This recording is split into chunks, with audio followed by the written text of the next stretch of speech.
চট্টগ্রাম সিইপিজেডে আল Hamid textile ভবনে অগ্নিকাণ্ড নিয়ন্ত্রণে। মোহাম্মদ আবু কাহার হৃদয় এর চট্টগ্রাম থেকে পাঠানো ভিডিও চিত্রে দেখুন বিস্তারিত। শুক্রবার 17 অক্টোবর 2025 চট্টগ্রামের শিল্পাঞ্চলকে কাঁপিয়ে দিল এক ভয়াবহ অগ্নিকাণ্ড। চট্টগ্রাম রপ্তানি প্রক্রিয়াকরণ অঞ্চলের সিইপিজেড অভ্যন্তরে অবস্থিত একটি পোশাক কারখানা, যা আল হামিদ টেক্সটাইল মতান্তরে Adams cap and textile limited.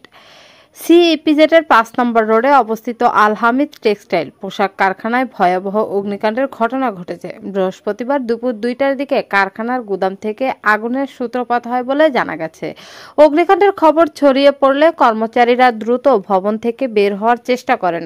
9তলা ভবনটিতে বহু নারী, পুরুষ, শ্রমিক ও কর্মকর্তারা কর্মরত ছিলেন বলে জানা গেছে। ফায়ার সার্ভিসের 9টি ইউনিট সহ নৌবাহিনী, সেনাবাহিনী, বিমান বাহিনী, র্যাব ও পুলিশ সদস্যরাও যৌথভাবে আগুন নিয়ন্ত্রণে কাজ করছে। শেষ রাতের দিকে আগুন নিয়ন্ত্রণে আসে। ঘটনাস্থলে থাকা যৌথ বাহিনীর প্রধানরা জানান, ভবনের ভিতরে যাওয়া সম্ভব হচ্ছে না, তবে উদ্ধার করার জন্য 5 সদস্য একটি কমিটি গঠন করা হয়েছে। 5 থেকে 15 দিনের মধ্যে উদ্ধার করা হবে। আগুন নিয়ন্ত্রণ করে যৌথ বাহিনী তাদের গন্তব্যের দিকে রওনা করছেন।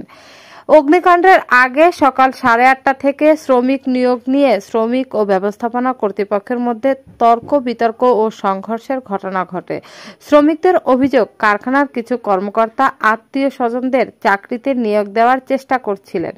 এক পর্যায়ে সংঘর্ষে কয়েকজন নারী শ্রমিক মারধরের শিকার হন বলে অভিযোগ পাওয়া গেছে। এ ঘটনায় উত্তেজনা ছড়িয়ে পড়ে, যা পরবর্তীতে কারখানার স্বাভাবিক কার্যক্রমে ব্যাঘাত ঘটায়। বহু শ্রমিক নিখোঁজ বলে জানান শ্রমিকদের স্বজনরা।